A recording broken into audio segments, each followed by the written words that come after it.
All right, guys, how we doing? I am out here at one of the preserves near my house doing just a little day hike. Been on here for about 30 minutes, so it is time for a trail break.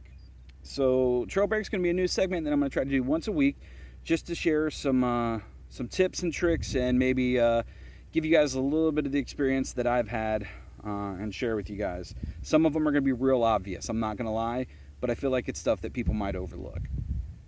So the very first one I'm doing is something that I've created called a hiker's cheat sheet. I'm going out this weekend coming up with a very inexperienced hiker who's never done a long trail before.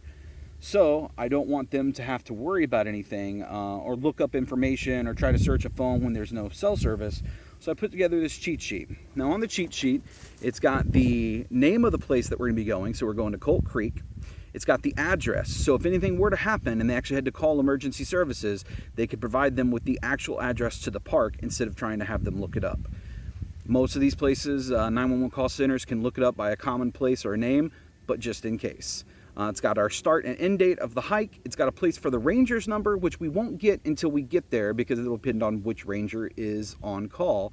It's got the main number for the park. It's got a gate code, which again, we won't know until we get there. It's got our campsite, which we're going to be staying at one of the primitive campsites. And then I put a place in here for 911 or law enforcement. So I know that where we're going, Colt Creek State Park, is covered by the Polk County Sheriff's Office. So say we were to get out there and there was a traffic crash or someone broke into my vehicle or there was some sort of altercation where we needed to notify law enforcement. I know that it's Polk County, and when I get there, I will look up their non-emergency number so I could give them a call should something happen like that. And then down at the very bottom, I've got a place for emergency contact information, 2 spots. So on here, you can contact Stacy's mom, 867-5309. That way, you know, when we get there, they can fill this out. I'm going to bring a little bit of packing tape, and then they can tape it up, and it'll be mostly waterproof. They keep it in their pack. If there's an emergency, if they need to make a call about something, they can do that. The information is readily and easily available. And then say if something were to happen to them and they weren't able to respond, they were unresponsive for some reason, medical, accidental, something like that, someone could search their pack and find this and go, oh, hey, I need to contact this person as an emergency contact.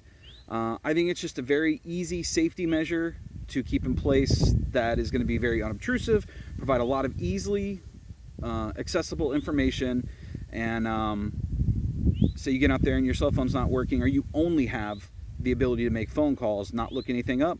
This is a lot of information that could be very useful. So anyway, very easy to do, something to keep in mind. I like to over-plan for my trips, and this is something that definitely is over-planning, but it's a safety thing. All right, guys, so that's been my first trail break. I'll try to keep them coming about once a week as best I can.